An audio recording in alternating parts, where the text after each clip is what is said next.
ไฟพ่องน้ำท่วมพ่องเกิดพายุทอร์นาโดพ่องภัยต่างๆนานาภัยแล้งก็เกิดขึ้นฝนก็น้ำก็ท่วมบางประเทศกำลังจะปรับปรุงบ้านเมืองใหม่ฝนพายุลูกใหม่เกิดมาถึงแล้วบางประเทศรอน้ำฟ้าน้ำฝนเพื่อเข้ามาสู่ประเทศตัวเก่าจะแห้งแล้งยิ่งประเดี๋ยวนี้บางประเทศก็ชะลอการส่งเข้าออกนอกประเทศทำให้ประเทศไทยได้รับผลประโยชน์ไปในตัวราคาข้าวก็จะเริ่มขึ้นศรัทธาสาธุชนท่านผู้ฟังไผ่มีข้าวมีน้ำก็ดีนะไผ่มีที่ให้ที่นามีข้าวกินถึงนะศรัทธาสาธุชนท่านผู้ฟังถ้าไผ่มีข้าวนี่นะแสดงว่ามีความปลอดภัยขึ้นสูงนักเพราะว่าชีวิตนี่อาศัยอาหารเป็นหลักนะแต่ละวันนี้น้ำกับอาหารนี่มีความจำเป็นต่อชีวิตต่อทุกคนนะถ้าบ่มีน้ำบ่มีอาหารศรัทธาสาธุชนท่านผู้ฟังจะอยู่ได้อย่างไรเพราะฉะนั้นคนจะบริหารประเทศคนที่จะบริหารชีวิตบริหารครอบครัวต้องเตรียมนะว่าแต่ละปีนี่จะเตรียมในบริหารจัดการวิถีชีวิตจะได้พ่องในการดำรงชีวิตของมนุษย์หรือว่าของตัวเก่าแต่ละวันรับรองว่าในแผ่นดินไทยนี้บ่อดตายศรัทธาแผ่นดินไทยนี้รับรองว่าบ่มีคำว่าอดตายเพราะว่าอุดมสมบูรณ์ที่หนึ่งอาจจะแห้งแล้งที่หนึ่งอาจจะฝนจะตกอย่างปัจจุบันตอนนี้2-3 วันก่อนนี่จะมาพิจิตรนี่ลงข่าวว่าที่นาบางที่นี่มันจะเหือดแห้งลงไปแล้วน้ำกว่าจะมาได้กินข้าวกินน้ำมาได้เกี่ยวข้าวกันบางพื้นที่เพราะที่นามันมีน้ำแต่หน้าตอนนี้นี่น่าจะบอกพลาดแล้วก็แต่ว่าวันนี้หลายพื้นที่ลงข่าวกรมอุตุนิยมวิทยาว่าฝนจะตกกุฏิตกหลายภาคพื้นที่นี่ก็ทำให้ความอุดมสมบูรณ์เกิดขึ้นศรัทธาสาธุชนท่านผู้ฟังเพราะฉะนั้นแผ่นดินไทยนี้มีคำว่าอดอยากยากแค้นญาติโยมศรัทธาสาธุชนท่านผู้ฟังเพราะศรัทธาผู้คนเป็นผู้นี้มีบุญทุกคนเกิดมาบนผืนแผ่นดินไทยนี้นับว่าเป็นผู้ที่มีบุญมหาศาลนะเป็นประเทศที่ต้องส่งเข้าออกแม้จะที่จริงการผลิตเข้าส่งออกนอกประเทศเนี่ยศรัทธาสาธุชนท่านผู้ฟังที่ห้องผลิตสู้ประเทศจีนประเทศอินเดียมาได้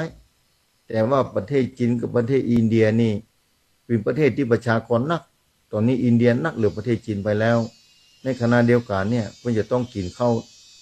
นักประชาชนเลยส่งออกมาได้ตอนนี้อินเดียบักกล้าส่งเข้าออกแบบนั้นทำคือคนไทยนี่มีบุญแถมแล้วนะเจ้านาก็มีบุญแถมแล้วนะบุญเกิดขึ้นแถมแล้วราคาข้าวก็จะเพิ่มส่งขึ้นมาแถมตอนนี้นะจะได้ส่งออกนอกประเทศนี่อันนี้คือบุญกุศลของประเทศไทยศรัทธาสาธุชนท่านผู้ฟังนะคนไทยก็ขึ้นชื่อว่าอยู่ในแผ่นดินไทยนี่มีบุญวาสนาญาติโยมศรัทธาสาธุชนต่างหลายเฮ้ยเพราะฉะนั้นรักษาบุญไว้เพื่อเกิดมาเมื่อใดเกิดในแผ่นดินที่อุดมสมบูรณ์แผ่นดินที่บักคัดตกบกพร่องแผ่นดินที่ปลอดภัยที่สุดนะบ่มีโรคภัยถึงมีโรคภัยแค่เจ็บก็อยู่ด้วยความปลอดภัยนะถึงมีภัยอย่างต่างๆนานาภัยธรรมชาตินี่ก็มาพอเมืองเหนือของเฮานี่ศรัทธาสาธุชนท่านผู้ฟังนะความปลอดภัยสูงขนาดนักภัยธรรมชาติที่เจริญนี่ละนาดทำให้เมืองเหนือนี่ละนี่ละนาดลงไปนี่ยังบ่มีในประวัติศาสตร์ตำเตื้อนะญาติโยมศรัทธาสาธุชนท่านผู้ฟังฉะนั้นแล้วผู้ใดเกิดมาบนผืนแผ่นดินไทยเมืองเหนือล้านนากันนี้ประเทศไทยเนี่ยมีบุญในต่างประเทศนี้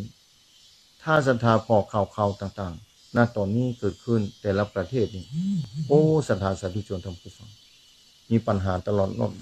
รอบด้านแล้วปัญหาภัยที่เกิดจากสงครามพ่องภัยเกิดจากธรรมชาติพ่องว่าหูจะอยู่อย่างไรภัยเกิดจากมนุษย์ภัยนะมนุษย์ภัยนี่ภัยเกิดขึ้นจากจะต้องลบลาฆ่าฟันกันอยู่แบบเป็นสุขท้ายนี้ก็มีปลาตายที่ลงข่าวนะ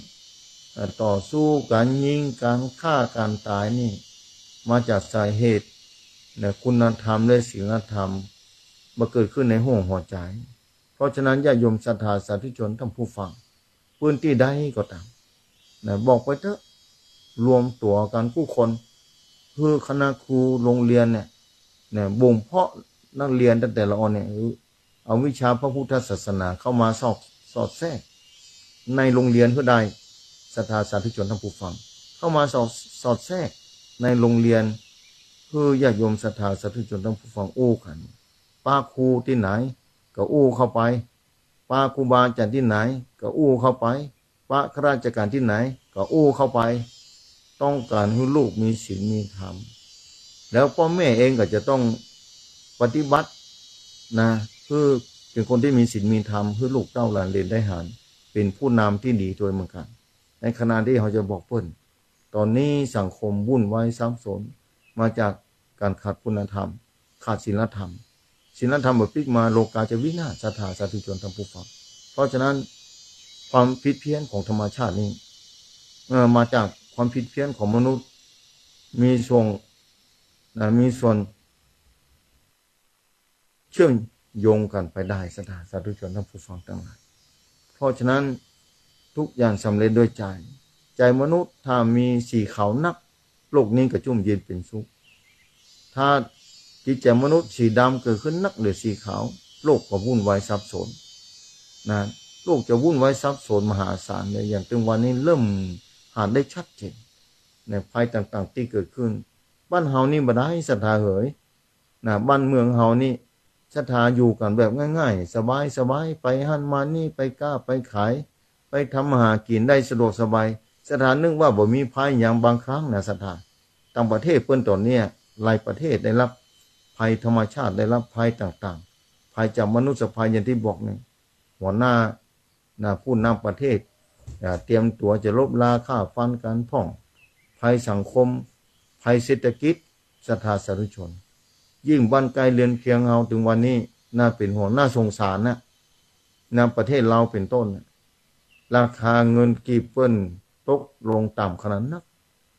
นะราคาเงินกีบเปิ้นโอ้จะแห่กันเข้ามาทำงานประเทศไทยศรัทธาก้าของชีพเปิ้นก็สูงขึ้นหลายเท่าตัวราคาเงินกีบเปิ้นก็บ่มีศรัทธาสาธุชนเอ้ยลองคิดเอาเถอะเนี่ยประเทศเฮานี่สบายนี่พม่าก็จะโลก็มาทำงานประเทศไทยเขมรก็มาลาวก็มาก็นับว่าประเทศไทยนี่มีเศรษฐกิจดีเด้ออย่างน่ะเศรษฐกิจบ่ดีก็คนจะมาแย่งกันในบ้านในเมืองเฮาเนี่ยอย่างศรัทธาลองคิดพอเนาะถ้าประเทศเฮาบ่เจริญรุ่งเรืองถ้าประเทศเฮาบ่มีกินมีใช้ต่างประเทศจะมาแย่งกันแล้วจะเอาเงินที่ไหนไปจ้างเปิ้นเพราะฉะนั้นเนี่ยต่างประเทศเปิ้นโลกันมาทำงานประเทศไทยแสดงประเทศไทยพอมีอันจะกินอยู่พอได้พอใจพอจ่ายอยู่บ่ถึงกับอันตคัดขัดสนนะบ่ถึงกับอันตคัดขัดสนที่จะอดยากแค้นศรัทธาสาธุชนทั้งผู้ฟังเพราะฉะนั้นมาจากบุญกุศลของศรัทธาทั้งหลายเองที่ได้มาเกิดในแผ่นดินที่อุดมสมบูรณ์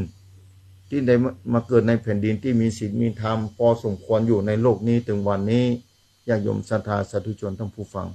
ฉะนั้นแล้วญาติโยมศรัทธาสาธุชนทั้งผู้ฟังทั้งหลายในรับประกันคุณภาพ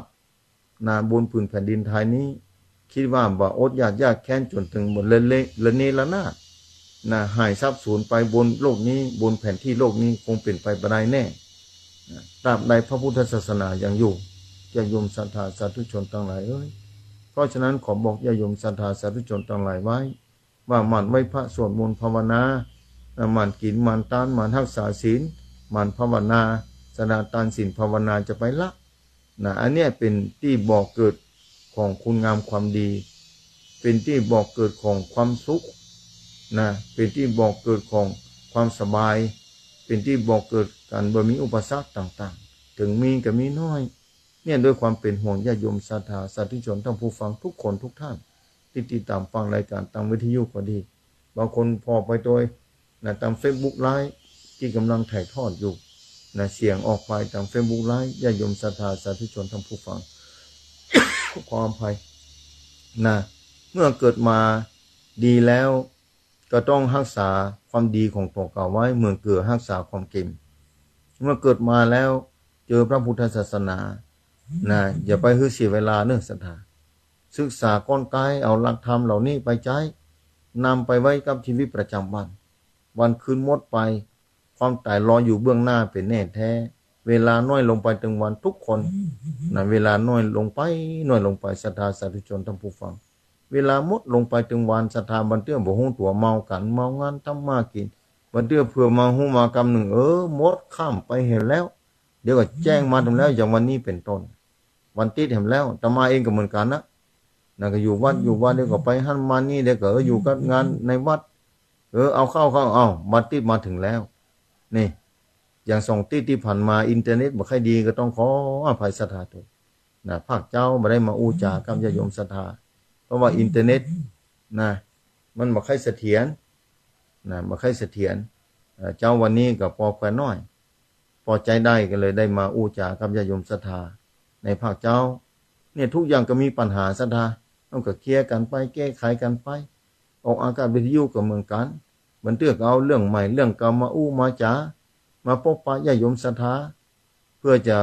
เบื่อห่างเหินกันไปมาพบมาปะกันมาอู้กันเรื่องบุญกุศลอุดหนุนเตือนแต้มกำลังจิตกำลังใจซึ่งกันและกันเพื่อแต่ละคนจะได้ประกอบคุณงามความดีต่อไปต่างหน้า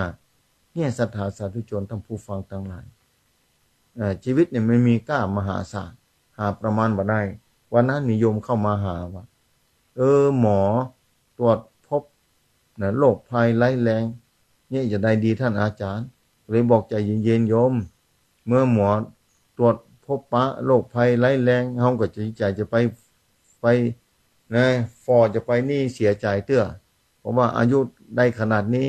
โยมเป็นผู้ที่โชคดีมหาศาลละได้ใจชีวิตมาคนหลายคนนี่บ่มีโอกาสเข้าโรงพยาบาลบ่มีโอกาสรู้ว่าโรคภัยไข้เจ็บมาเบียดเบียนแล้วตัวเก่ายังรู้ว่าโรคภัยไข้เจ็บนี่หมอตรวจป้าเฮาก็มีโอกาสที่จะศึกษาค้นคว้าเอายามารักษาไปหาหมอหาคนผู้รู้ว่าโรคที่ติดตามเฮาเนี่ย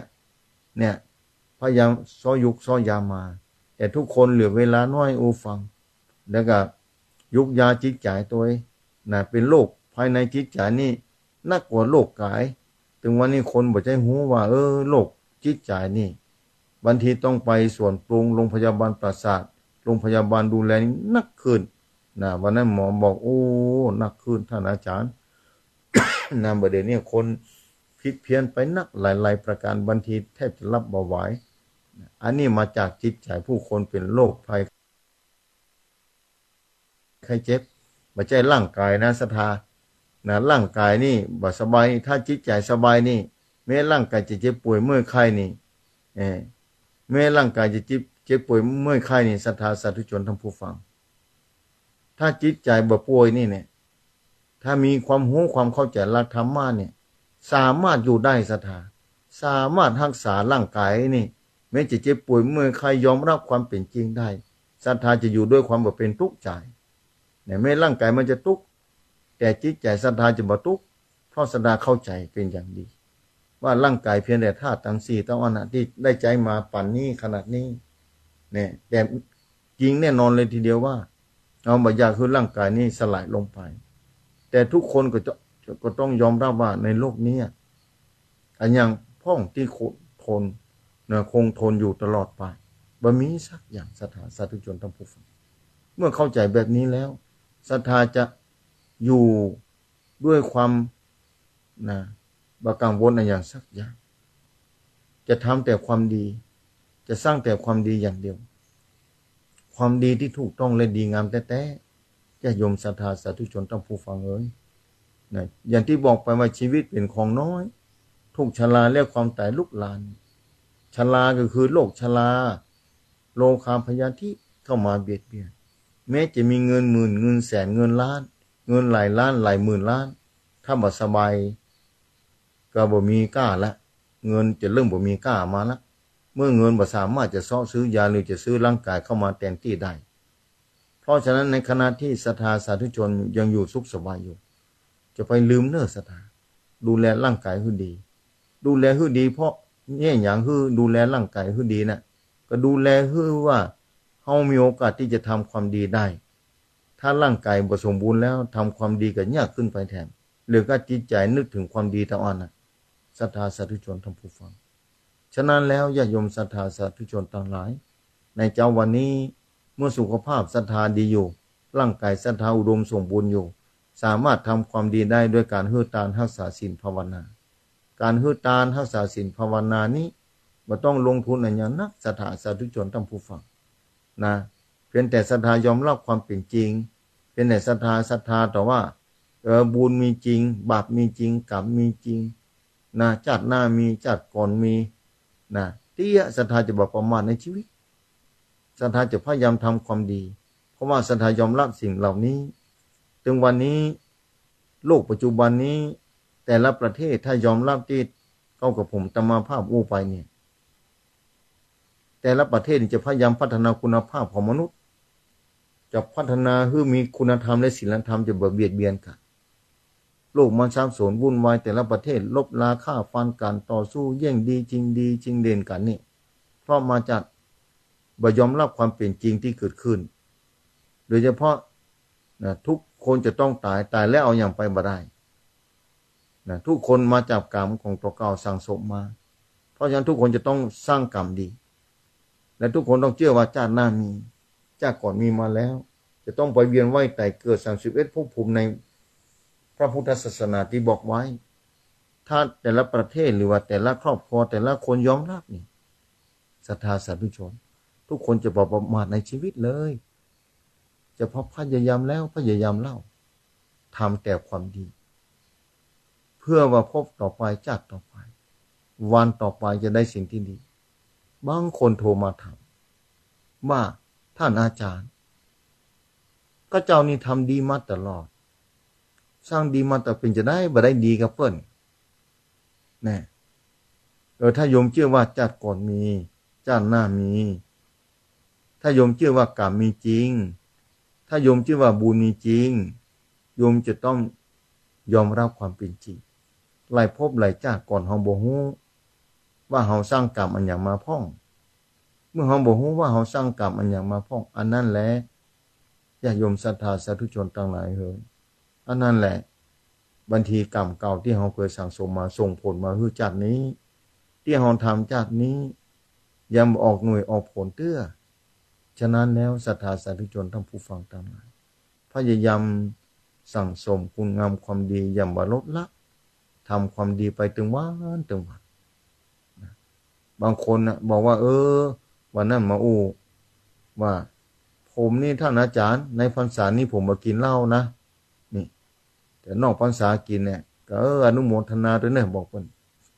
1 ปีมี12 เดือนหรือ9 เดือนแทนที่จะอดไปเสียบอกว่าเอา3 เดือนเอาละก็นับว่าดีเหมือนกันศรัทธาเป็นที่ระลึกของใจศีลานุสติเป็นกองกรรมฐานกองหนึ่งได้อยู่3 เดือนก็ยังดีนะแต่ก็ต้องข้อที่5นี่ก็ต้องแน่นแต่เนอะไม่ใช่สุราอย่างเดียวนะสิ่งเสพติดของมึนเมาขาดสติศรัทธาสาธุชนนะ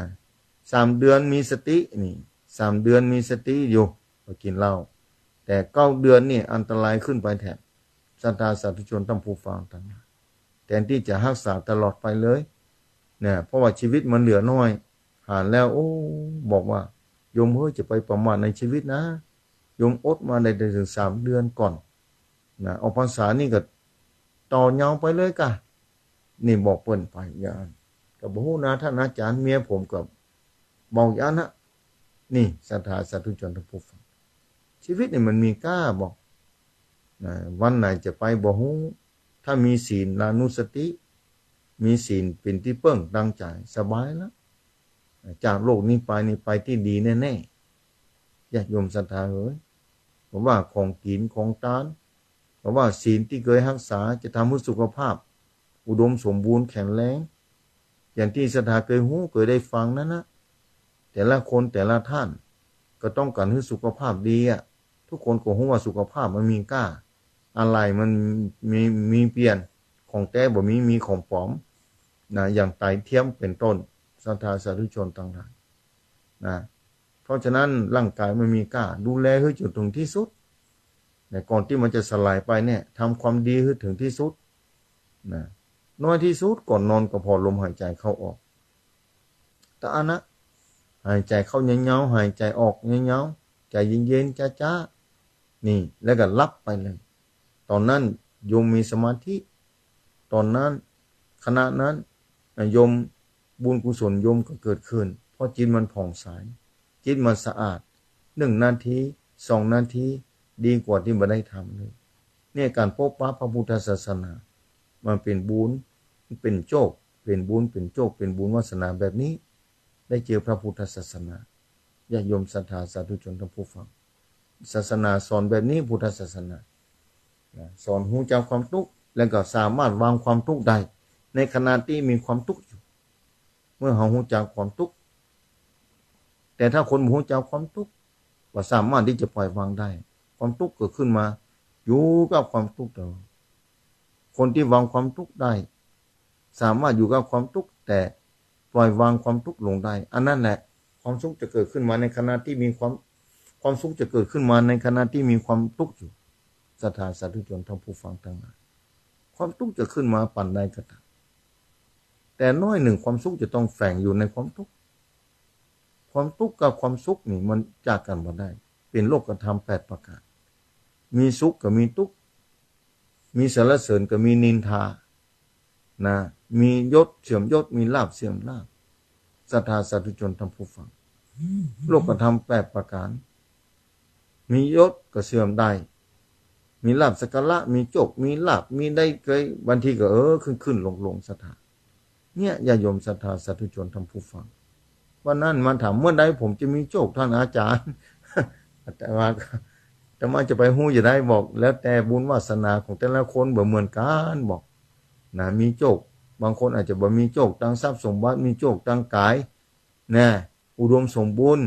นะบ่มีโรคภัยไข้เจ็บทำมาหากินโรคภัยอันนี้คือลาภอันประเสริฐแต่โชคลาภแต่บอกเพิ่นไปอย่างนั้นเนี่ยโยมสบายดีก็สบายดีบอกว่าเรื่องสุขภาพร่างกายนี่ผมดีแต่ท่านอาจารย์ผมนี่สบายหมอแท้เดี๋ยวบ่ฮู้จักนะบ่ฮู้จักหมอสักคนนี้นี่ก็โชคมหาศาลยิ่งกว่าเงิน10,000 ล้านน่ะโหก็ยิ่งกว่าเงิน10,000 ล้านได้จะได้ท่านอาจารย์ก็ยิ่งกว่ากับโยมแกนตาโยมถ้าเขาขอซื้อไปสัก10,000 20,000โยมจะขายว่าปะโถบ่ขายก็นั่นแหละราคามันแพงหั่นก่อไปโอ้ก็หมื่นอย่างเป็นแสนเป็นล้านจะขายว่าโอ้บ่ขายแล้วนี่แหละศรัทธาสาธุชนทั้งผู้ฟังร่างกายมันมีกล้าหาญก็เนี่ยโยมจะหาโชคลาภที่ไหนแถมแล้วบอกว่าบ่มีโชคกระเปิ้นบ่มีลาภกระเปิ้นเพิ่นบอกอย่างนั้นว่าโยมมีโชคแล้วมีโชคลาภแล้วสุขภาพแข็งแรงแบบนี้มีบุญวาสนาอย่างยิ่งคนอื่นต้องไปนอนโรงพยาบาลก็มีนะนอนป่วยอยู่ที่บ้านก็มีเพราะว่าแรงของกรรมโทษภัยมาได้เพราะฉะนั้นต้องสร้างกรรมดีไว้กับต่อเก่านะเพราะว่าจะต้องเวียนว่ายแต่เกิดถ้าเชื่อว่าชาติหน้ามีนะแต่ถ้าคนเชื่อว่าชาติหน้าบ่มีนี่ก็ตกลงแล้วโยมจะทำอันยังก็ได้ทำชั่วก็ได้ทำดีก็ได้ทุกคนถ้าเชื่อว่าชาติหน้าบ่มีชาติก่อนบ่มีโอ้น่าเป็นห่วงสังคมน่าเป็นห่วงความเป็นอยู่ว่าทุกคนจะทำความชั่วก็ได้บ่เชื่อนะว่าชาติหน้ามีทุกคนจะทำความบ่ดีเนี่ยเพิ่มขึ้นนะยิ่งคนบ่มีศาสนานี่น่าเป็นห่วงศรัทธาอย่างที่เคยอู้ในสถานีวิทยุตลอดเวลาว่าในเมื่อคืนเขาก่อนก็เคยอู้กันว่าถ้าบ่เชื่อศาสนาบ่มีเนี่ยอย่างประเทศจีนเป็นต้นตอนนี้ปกครองด้วยระบบสังคมนิยมศรัทธาสาธุชนทั้งผู้ฟังคนที่บ่เชื่อศาสนามีนักมี100 กว่าล้านกันนะประชากรมี1,000 กว่าล้านประเทศจีนนะมีหลายร้อยล้านที่บ่มีศาสนาลองคิดพอศรัทธาสาธุชนทั้งผู้ฟังทั้งหลายลองคิดเอาเถอะเนี่ยคนบ่มีศาสนาว่าสิทธิและเสรีภาพวันนั้นโยมมาถามสิทธิเสรีภาพจะนับถือก็ได้บ่นับก็ได้ตกลงสิทธิเสรีภาพของแต่ละคนน่ะถ้าคุณบ่นับถือศาสนาใดเลยเป็นสิทธิของแต่ละคนนั้นแต่คนนั้นเนี่ยจะทำชั่วทำดีเพิ่นบ่ฮู้ละถ้าไม่บุญเก่าเพิ่นมีจากก่อนอาจจะมีเมตตาเกิดขึ้นภายในจิตใจอาจจะว่าค่าทำความชั่วอันนั้นก็ดีไปแต่คนที่บ่สนใจสักอย่างน่าเป็นห่วงอันตรายมากๆนะภัยบ่มีศาสนาและถ้าเจอศาสนาที่ดีนะอย่างพระพุทธศาสนาเป็นต้นพระพุทธศาสนาเป็นต้นเป็นจะได้ท่านอาจารย์ยกย่องศาสนาตัวเก่านักเกินไปกะบ่ยกย่องศาสนาอื่นกะก็ยกย่องพุทธศาสนาเพราะพุทธศาสนาบ่ฮึเบียดเบียนตัวเก่าและผู้อื่นบ่เอาเปรียบผู้อื่นบ่ฮึเอาเปรียบบ่ฮึทำลายตัวเก่าลองขึ้นพอศรัทธาสาธุชนทั้งผู้ฟัง และศาสนาใดในโลกนี้ที่คนนับถือแล้ววันนั้นมีโยมถามมาท่านอาจารย์คนที่ถือพุทธศาสนานี้เพื่อนเอาเปรียบคนอื่นก็มีแล้วท่านอาจารย์นะกับคนที่เอาเปรียบคนอื่นเพื่อนบ่ได้ปฏิบัติธรรมโน่นะคนที่เอาเปรียบคนอื่นเพื่อนบ่ได้ปฏิบัติธรรมโอ้เพื่อนฟังถ้าคนที่ปฏิบัติธรรมตามหลักคำสอนพระพุทธศาสนาบ่เอาเปรียบคนอื่นบ่ทำร้ายคนอื่นนะย่อมมีสติติดตามตัวเก่าได้ตันจากการปฏิบัติธรรมเนี่ยบ่ได้เอาธรรมะคำสอนไปใช้หรอกถือพุทธแต่บ่ได้เอาหลักธรรมคำสอนไปใช้ถ้าเอาหลักธรรมของพระพุทธเจ้าไปใช้บ่ต้องกลัวโลกนี้ยุ่งอยู่เย็นเป็นสุขทั่วหน้าถึงภัยเกิดขึ้นก็เกิดขึ้นน้อยโรคภัยไข้เจ็บนี่ภัยหนีบ่พ้นอยู่แล้วเพราะกรรมเก่าสร้างมาไงแต่มาพบปะพระพุทธศาสนาเนี่ยโชคดีว่าบ่ได้เบียดเบียนภัยสังคมต้องการแบบนี้ถึงวันนี้สังคมต้องการความจริงต้องการความถูกต้องและดีงามนะมีวัยรุ่นวันนั้นบอกว่าต้องความเสมอภาคคือเต้าเดียวกันมดได้ก่อท่านอาจารย์หรือมีสิทธิ์ที่เต้าเดียวกันได้ก่อท่านอาจารย์อันนี้แสดงว่าเรียนหนังสือมาวัยรุ่นนี้เรียนหนังสือมีความรู้ความสามารถทั้งโลกนั่นมาถาม ก็เลยบอกว่าสิทธิเสรีภาพนี่เต้าเดียวกันบ่เต้าเดียวกันสุดแท้แต่บุญวาสนาเนาะเพราะศาสนาไม่ใช่คือเต้าเดียวกันนะแต่มีสิทธิ์ที่จะนับถือศาสนานี้เต้าเดียวกันใครจะนับถือก็ได้บ่นับถือก็ได้แต่ว่าที่บ่ได้บ่เต้าเดียวกันเพราะบุญกรรมเก่ามันส่งผลมาคือบ่เหมือนกันบ่ม่วงบางแก่นมันใหญ่พ่องต้นเดียวกันนั้นหน่วยไม่ใช่เต้ากันนะธรรมชาติแต่มันอย่ามาได้บ่ใช่เต้ากันบอกเสรีภาพมะม่วงกู้ต้นก็มีเสรีภาพหน่วยไม้กู้ต้นก็มีเสรีภาพของเปิ้นแต่หน่วยออกมาบางหน่วยก็แมงจ้อพ่องอย่ามาจ้อกูหน่วยบอกเปิ้นวันนั้นอย่ามาจ้อกูหน่วยมะม่วงเนาะผลไม้รากไม้เนาะต่างประเทศเนาะแต่ละประเทศกับประเทศไทยเฮานี่เป็นอย่างบ่เหมือนกันบางคนเจ็บป่วยเมื่อยไข้ยังเจ็บบ่เท่ากันบ่เหมือนกันบางคนมียังบ่เท่ากันเนี่ยถ้าจะปล่อยให้เสรีภาพเท่าเดียวกันหมดนี่ใครจะออกกฎหมายเสรีภาพเท่าเดียวกันก็ได้แต่การส่งผลมันบ่เหมือนกันเพราะแต่ละคนนี่แม้จะฮึเสรีภาพจะได้ก็ตามทำความชั่วเหมือนเดียวกันทำความดีเหมือนเดียวกันแต่บางคนอาจจะทำความดีนักเหลือความชั่วหลายภพหลายชาติมาชาตินี้มาปะคำสอนของพระสัมมาสัมพุทธเจ้ามาปะความรู้ความเข้าใจการดำเนินชีวิตที่ถูกต้องเล่นดีงามในพระพุทธศาสนาบ่สามารถจะทำความชั่วได้แม้คนอื่นจะทำความชั่วเพราะเสรีภาพเท่าเดียวกันทำความชั่วจะได้ก็ได้ทำความดีจะได้ก็ได้แต่ทุกคนจะต้องพยายามทำความดีเพราะรู้ว่ากรรมมีจริงบุญมีจริงบาปมีจริงชาติหน้ามีจากก่อนมีมาแล้วเมื่อยอมรับสิ่งเหล่านี้เนี่ยทุกคนจะบ่กล้าทำความชั่วแล้วนอกจากคนบ่ยอมรับถือเอาเสรีภาพเป็นใหญ่ที่จะใจทำอันอย่างก็ได้ตามอำเภอใจสังคมก็วุ่นวายเท่าอันกฎหมายออกไปแล้วก็บ่มีความหมายเพราะว่าคนบ่มีศีลบ่มีธรรมนะคนที่ออกกฎหมายก็บ่มีศีลมีธรรมมาออกกฎหมายคนออกกฎหมายจะต้องมีศีลมีธรรมต้องมีคุณธรรมนะศรัทธาสาธุชนทั้งผู้ฟังถ้าบ่อ่านแล้วโลกนี้จะวุ่นวายสับสนยิ่งกว่านี้หลายเท่านักจะวุ่นวายนักศรัทธาสาธุชนทั้งผู้ฟังทั้งหลายฉะนั้นด้วยความเป็นห่วงญาติโยมศรัทธามาปราการทุกวันอาทิตย์ว่าภาคค่ำภาคเจ้าภาคค่ำนี่พวกเรามาค่ำพวกนั้น2 ทุ่มถึง4 ทุ่มรายการธรรมะจากยอดดอยรายการอุจจาภาษาธรรมทาง Facebook ไลฟ์และก็ทางสถานีวิทยุต่างๆก็ต้องขอบคุณเจ้าของสถานีนะขอบคุณทางวัดไฟหินตัวนำ Facebook นี้ลงที่ YouTube นะขอบคุณอาจารย์ท่านพระครูสมุวิสุวัฒน์วรกิจโจเจ้าอาวาสวัดไฟหินตัเป็นอย่างยิ่ง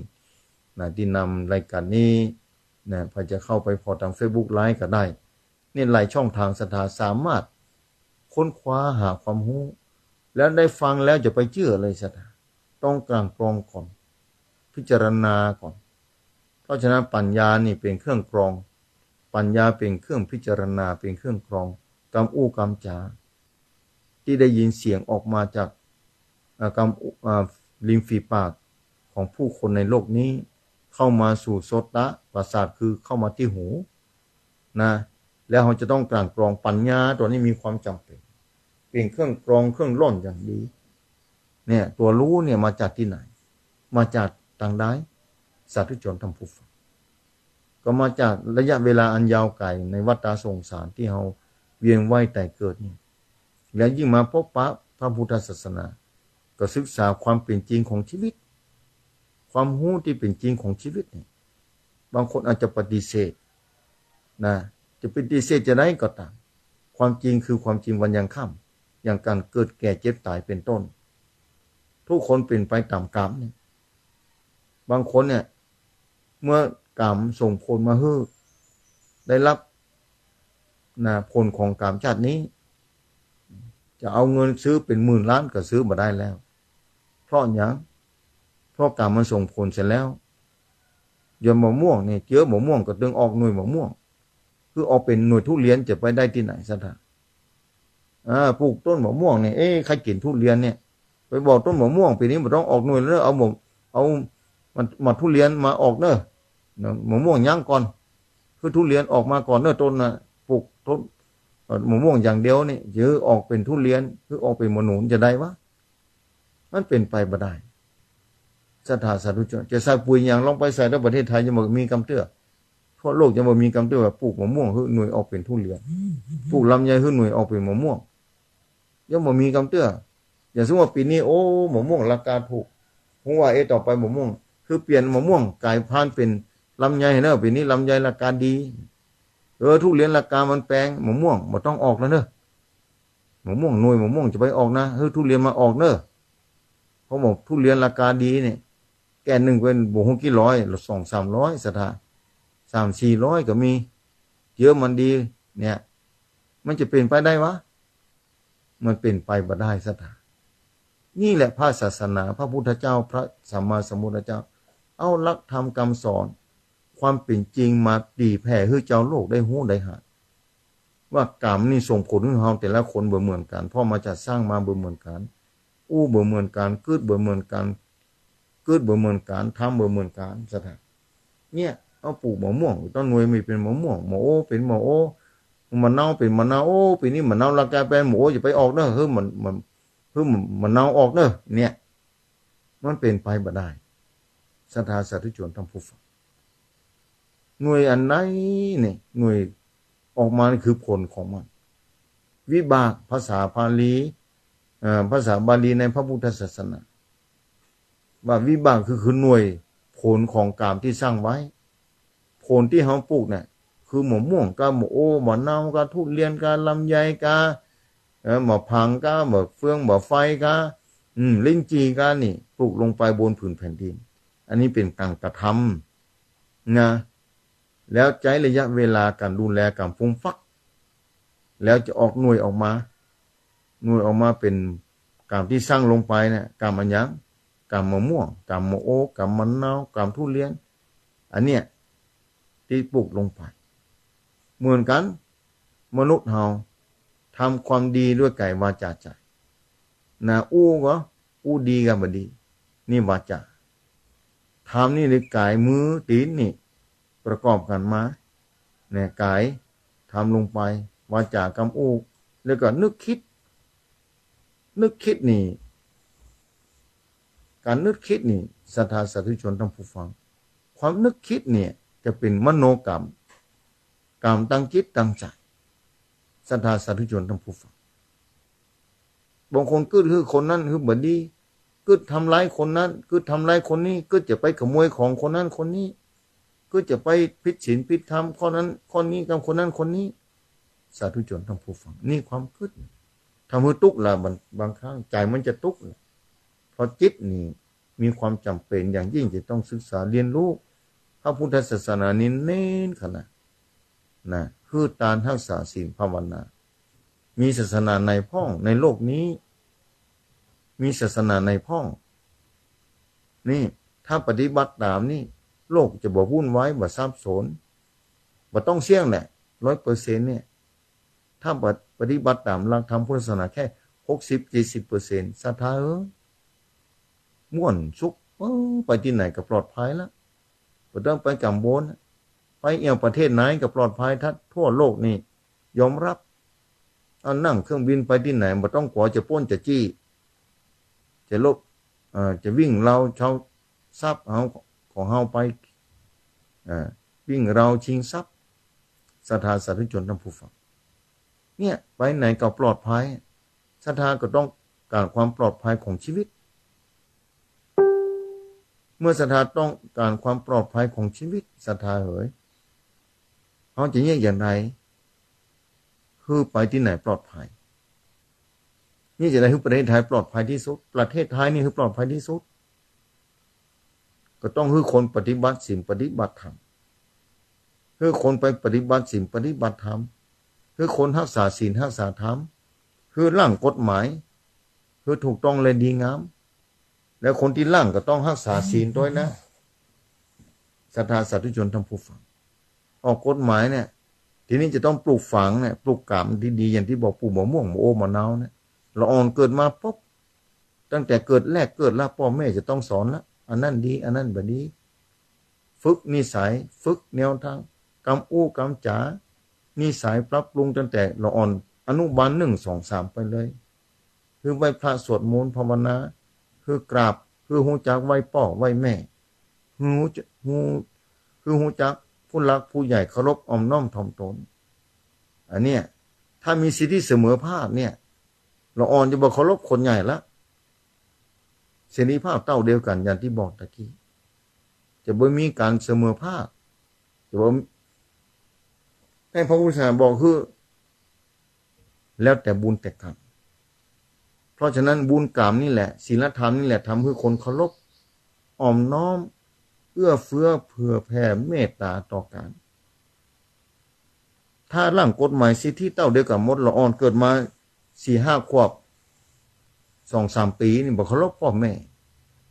ห้องคิงฮ่าภาษาต่างเหนือขออภัยตัวเนอะถ้าเอาแบบนี้พ่อแม่จะยอมรับได้วะเพราะสิทธิเท่าเดียวกันเนี่ยศรัทธาสาธุชนท่านผู้ฟังกึดพอเต้าเดียวกันบางส่วนก็คือมีศีลเต้าเดียวกันอันนี้ตกลงยิ่งดีนะมีศีลเต้าเดียวกันแต่มันจะเป็นไปได้บ่ได้สุดแท้แต่บุญกรรมแห่งกรรมหนึ่งขึ้นอยู่แบบนี้แถมแล้วเนี่ยศรัทธาสาธุชนท่านผู้ฟังทั้งหลายฉะนั้นแล้วขอบอกศรัทธาไว้ว่าคุณธรรมศีลธรรมมีความจำเป็นอย่างยิ่งต่อชีวิตต่อเก่าและผู้อื่นต่อสังคมประเทศชาติฉะนั้นแล้วศรัทธาสาธุชนท่านผู้ฟังจะเลือกใครมาเป็นผู้นำต่างของผู้นำต่างคนนั้นจะต้องมีศีลมีธรรมจะต้องมีคุณธรรมจะต้องเชื่อว่าบุญมีจริงบาปมีจริงกรรมมีจริงคนที่เชื่อบุญมีจริงบาปมีจริงกรรมมีจริงมาเป็นผู้นำบริหารประเทศได้มาเป็นผู้นำบริหารครอบครัวได้มาเป็นแม่บ้านพ่อบ้านเนี่ยลูกเต้าเกิดมาสังคมจริงแล้วก็ปลอดภัยหมดสถานปัญหาก็จะมีน้อยเพราะว่าการขาดสติเพราะพุทธศาสนาคือปฏิบัติธรรมคือเจริญสติเนี่ยศรัทธาสาธุชนเกี่ยวโยงกันหมดเลยเรื่องหลักธรรมในพระพุทธศาสนานี่มีความจำเป็นต่อการปกครองประเทศชาติมีความจำเป็นต่อสังคมโลกมนุษย์ทุกวันนี้ศรัทธาสาธุชนทั้งผู้ฟังทั้งหลายด้วยความเป็นห่วงอย่างยิ่งเพราะฉะนั้นวันนั้นประกาศข่าวสารงานบุญเจ้านี่ซะหน่อยประกาศข่าวสารงานบุญแห่งวันนั้นที่แล้วประกาศไปที่ดอยม่อน42 เมืองเนอะนะพระธาตุ42 เมืองโดยนางแก้วพุ่นนะ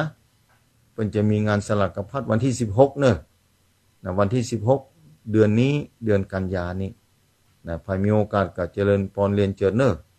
นะร่วมบุญกันได้วันที่22วัดพุทธนิมิตรนะตำบลสมเตี้ยอำเภอจอมทองหลวงพ่อท่านพระครูหลวงปู่นะท่านพระครูอินทยนะรังสีหลวงปู่ครูบามาอายุครบรอบ84 ปีนะเมื่อไหร่ครูบาอาจารย์ตนเฒ่าตนแก่ก็มีน้อยสัตว์เมื่อไปก็ก้อยล่อยหล่อลงไปล่อยหล่อลงไปแบบนี้สัตว์เพราะฉะนั้นไผจะไปร่วมบุญร่วมกุศลกับท่านเจ้าเพิ่นปกครองเป็นที่ปรึกษาเจ้าคณะอำเภอโดยอดีตเจ้าคณะอำเภอโดยนะ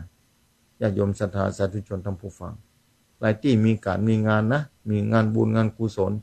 จำได้ก็ประกาศไปจำบ่ได้ก็ลืมไปบ่เป็นหยังเพราะความจำบ่เที่ยงสัญญามันบ่เที่ยงโน่ในพระพุทธศาสนาเพิ่นว่าแบบนั้นเนี่ยหลักธรรมในพุทธศาสนามันดีแบบนั้นศรัทธาแม้แต่ปัญญาก็บ่เที่ยงเอาละศรัทธาสาธุชนท่านผู้ฟังมันบ่เปิดสายสะเตื้อถ้ามอบางคนก็แน่จะโทรเข้ามาก็มีนะบ่ได้ปากันเมินนะญาติโยมศรัทธาสาธุชนท่านผู้ฟังเจ้าวันนี้ภัยพ่องเคยโทรมาอู้มาจ๋าโทรเข้ามาได้เนี่ยศรัทธา08926249999นะศรัทธาสาธุชนท่านผู้ฟังโทรเข้ามาอู้จ๋ากันได้ศรัทธาจะแชร์ฟังเอาไว้ฟังทีหลังก็ได้เนอะตาม Facebook ไลฟ์คนที่ฟังตามวิทยุปิ๊กมาพอตาม Facebook ไลฟ์ก็ได้แชร์เอาไว้ฟังเอาไว้พอวันหลังเอาไว้เมื่อจำมาได้แชร์ให้เพื่อนฟุ้งฟังก็ต้องขอบคุณในเมตตาธรรมแล้วญาติโยมสันดานที่คอมเมนต์เข้ามาปะละนะตั้งเจียงไฮ้ก็มีนะตั้งจอมตองก็มีหลายที่หลายตังเนาะบ้านฮงก็มีนะระยานิวัฒนาก็มีแม่ห้องสอนก็มีญาติโยมศรัทธาสาธุชนท่านผู้ฟังหลายพื้นที่เนี่ยโทรเข้ามาคอมเมนต์เข้ามาตมาอ่านบัตรก็ต้องขออภัยในเมืองเชียงใหม่ก็มีเนาะ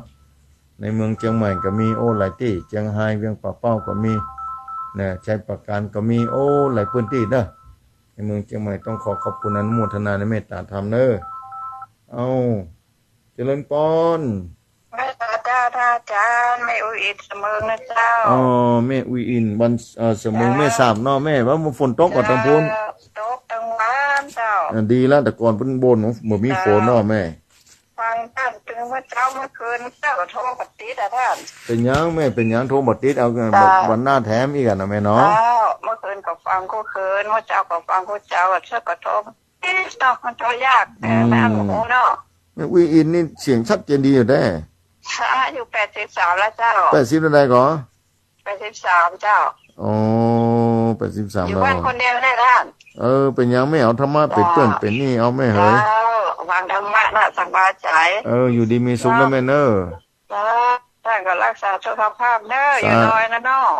อยู่บนดอยไปนะแม่เฮ้ยจะหนาวแล้วเนาะพุ่นเนาะก็อากาศเย็นนะฝนตกวันก่อนแต่ว่าก็ลงมาน้อยเหมือนกันนะนี่สับชาลงจัดใหญ่แล้วนะดีละน้ำแม่เสมอแต่ฝนจะได้ตกนะไปกราบจากท่านกุฏิเจ้าสาธุเนอะแม่สาบเสมอบ่ได้ผ่านไปดังปุ้นแต่ก่อนนี่จะขึ้นกัลยาณิวัฒนานี่ผ่านไปดังปุ้นนะขึ้นไปทางแม่สาบเสมอนะศรัทธาสาธุชนท่านผู้ฟังลงมากับบ่ได้ผ่านมาจะมาเอี่ยวแม่อุ้ยอินทกรรมนะตั้งใดมาแถมเจริญพรแม่ปิดวิทยุตัวนะแม่เนอะเจ้าเจ้าแม่แดงหัวไฟกะแม่เจ้าแม่แดงเจ้าความปวดตีนนะเจ้าโมตนาเนอะแม่แดงเนอะแม่แดงหัวไฟก็ได้เจ้าตกแม่ตกนักขนาดนั้นนะอันนี้ยังคืนนี่บัดตกแล้วเจ้าเจ้ากลับไปแต่เจ้าดีมีสุขเนอะแม่เนอะเจ้า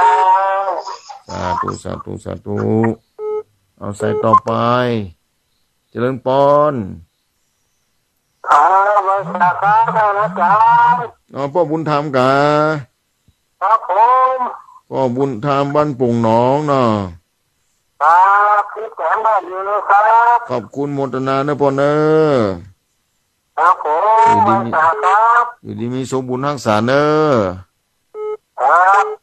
สาธุ0892624999เจริญพรครับไว้สาครับท่านครูนี่ปนำประเสริฐปนแดงน้อยเจ้านั่นครับปนำประเสริฐมาแล้วเนอะปนำประเสริฐนาน้อยนาแดงที่ตามรับฟังครูตลาดครับฟังแล้วมันดีครับมีสาระประโยชน์ดีเนาะอยู่ดีมีสุขปนเนอะยังชัดเจนเลยนะครับครูชัดเจนดีเนาะครับฟังแล้วก็มันใจเข้าใจนะครับอยู่ดีมีสุขเนอะน้ำใสแล้วเนาะฟังแล้วถึงจะต้องตื่นใจครับเนาะความสุขความเจริญนี่ครับบุญรักษาเนอะพ่อเนอะ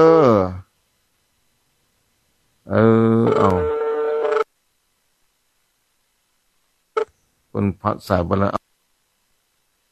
ใส่ต่อไปเจริญพรอย่าไปจีกินแม่บัวเขียวกะ เกตุจีเหรออ๋ออยู่โอชูโอเคก็น่านะก็น่าชัดเจนเนี่ย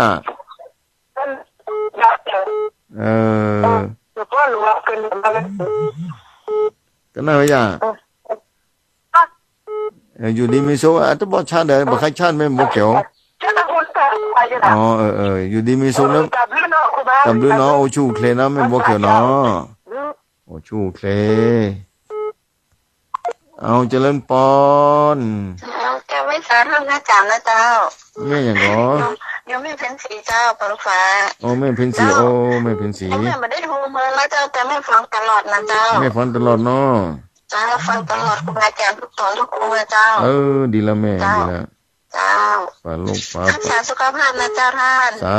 ธุอยู่ดีมีสุขนะแม่เนอเจ้ากับไว้สานะเจ้าสาธุแม่เป็นสีฝ่าโลกฝ่าเอาใส่ต่อไปเจริญปอนครับแบบนมัสการครับพี่ไอ้กะครับผมพี่ไหนพี่ไอ้เวียงป่าเป้าฝนตกดีว่ะตกแล้วตรงนั้นครับแก่ครับตกเหมือนกันครับตกเหมือนกันเนาะครับอยู่ดีมีสุขนะพี่ไอ้เนอบุญทักษานะบนดอยตกนักครับตกนักกับพี่ไอ้ตกโอ้ตกนักน้ำนองเนอนะครับอยู่ดีมีสุขเนาะครับแบบนมัสการครับสาธุสาธุสาธุบุญทักษาเนอเอาใส่ต่อไปเจริญปอนนมัสการเจ้าพระอาจารย์ที่ไหนตั้งได้แม่อยู่ลำปางเจ้าแม่สิวันแม่อย่างเหรอแม่สิวันเจ้าแม่สิวันกะอยู่ดีมีสุขนะแม่สิวันเนออยู่ที่ไหนแม่สิวันอยู่บ้านไหนกะอยู่บ้านกันต้นเจ้าบ้านกันตามพระอาจารย์ประจำเจ้าอันกะแม่เคยโทรมานะคะเคยโทรแล้วเจ้าเวียนหนูร้องกะกันต้งที่ไหนกะอยู่บ้านสันต้งบ้านสันต้งเหรออำเภอเมืองเนี่ยเจ้าอำเภอเมืองเนาะอำเภอเมืองเชียงใหม่นี่กะไปฟังก็อันนี้บุญยวาดเนาะบุญยวาดอำเภอเมืองลำปางเนาะเจ้าอยู่ดีมีสุขนะแม่เนอเจ้าสาธุเจ้าสาธุเจ้าสาธุเอาใส่ต่อไปได้สักสายสองสายเจริญปอนเจ้ากับพระเจ้าตั้งอาจารย์นี่แม่คำนวณกะเจ้าแม่คำนวณเจ้าแม่คำนวณวันดินดำเนาะเจ้าอำเภอเมืองปานแจ้ซ้อนเนาะแจ้ซ้อนเนาะเจ้าตำบลแจ้ซ้อนเจ้าอำเภอเมืองปานเจ้าตำบลแจ้ซ้อนเนาะเจ้าแจ้ซ้อนฟังนักอยู่เนาะตะบุญเนาะ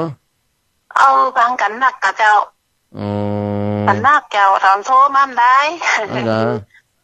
เจ้าอยู่ดีมีสุขนะแม่เนอบุญทักษาเนอเจ้าสาธุชัดเจนเด่นนะเจ้าเนอสาธุสาธุเจริญพรสาธุเอาใส่ต่อไปเลยเจริญพรไปสาพระอาจารย์เจ้าในครั้งนี้เนอแม่เดือนวันแสนต่อเนอแม่เดือนเอ้ยอยู่ดีมีสุขนะแม่เดือนเนอวังเหนือลำปางเนาะบุญทักษาวันแสนต่ออยู่ดีมีสุขนะแม่เนอชัดเจนเนาะบุญทักษานะแม่เนอขอบคุณอนุโมทนาสาธุเจ้ากับไว้สาเจ้าเอาใส่ต่อไปเจริญปอนไว้สาเจ้าท่านอาจารย์เอามาแล้วแม่จานเดือนสายว่าจะได้แม่จานบุญฝันสัมปตองปุนตกก่องานแม่จะเป็นมีเจ้ารู้ผลหานี่น่าจะทั่วกันหมดแล้วเนาะน่าจะทั่วนะแม่นะเอาเสือเนี่ยตาคุยนี่นะเต่าวันนี้ยังไงเขาว่าถึงได้ปะอันกะเย็นนะจำเย็นจมเย็นแล้วจมเย็นแล้วแม่เอ๋ยอยู่ดีนะเจ้าไว้สาเจ้าอยู่ดีมีสุขนะแม่เนอบุญทักษาเนอเจ้าอยู่มันยังยาวเจริญปอนเจ้าไว้สาเจ้าปิดวิทยุก่อนเนอะปิดวิทยุก่อนเนาะเป็นสายสุดท้ายปนนี้เจ้าปิดแล้วเจ้าที่ไหนก็ที่ไหนแม่หยางแม่นางเจ้าแม่น้ำเนาะเจ้าอยู่บ้านไหนแม่บ้ บ้านเดนชลาแล้วก็เจ้าอ๋อแม่อุ้ยนางโอ้แม่อุ้ยนางเสียง เจ้าลืมกันได้นี่นะ บ้านเด่นสลาเนาะ โมทนาได้ไหมเนอะ น้องน้องนั่น ฮะ น้ำน้อง น้ำนองกับน้ำห้วยนองขนาดนักก็ในนาแต่ว่ากับน้องนะอยู่ดีมี บอกเขาว่าเจ้าก้า บอกเขาว่าถ้าท่วงบ้านประเทศไทยอยู่ไม่ได้แหละแม่ เจ้า บุญทักษาเนอะบุญทักษาเนอะ ก็ฮ้อนอยู่นอกฝนตกก็ฮ้อนเนาะ ธรรมชาติมันแปรปรวนไปแม่เหย เจ้า บุญทักษานะแม่นะไม่อุ้ยนานเนอะ หลายวันแล้วมาได้ยินน่ะ เหมือนตอนเจ้ามาได้ออก2 อาทิตย์ละแม่เหย อ๋อ เดี๋ยวมาข้ามมาป้ากันกรรมนะแม่เนอะ เจ้าสาธุกำลังใจอยู่นะ บุญทักษาเนอะบุญทักษาเนอะ เจ้า สาธุเอาหมดเวลาศรัทธาสาธุชนท่านผู้ฟัง เวลาได้หมดลงไปแล้ว เจ้าวันนี้ป้ากันใหม่วันอาทิตย์หน้ารายการธรรมะจัดยอดดอยภาคเจ้านะภาคข้ามมาป้ากันแถม2 ทุ่มเป็นต้นไปนะเวลาเดียวกันเวลา2 ทุ่มเป็นต้นไปรายการเดียวกันนี้กับรายการอุจจาภาษาธรรมค่ำคืน3 ตนด้วยกันในโอกาสนี้บุญใดกุศลใดที่ญาติโยมศรัทธาสาธุชนท่านผู้ฟังได้ประกอบด้วยเนืองๆแล้วขอให้เป็นพระวปัจจัยให้ญาติโยมศรัทธาสาธุชนท่านผู้ฟังนั้นอยู่เย็นเป็นสุขบุญรักษาเจริญรุ่งเรืองด้วยภูกษาสมบัติธนสารสมบัติธรรมสารสมบัติทรัพย์สินเสด็จกรรมปรากฏขึ้นโรคภัยจะได้มีสุขภาพพรรณนามัยให้แข็งแรงมีความสุขสวัสดีในชีวิตตลอดไปอายุวันโนสุขังพระลัง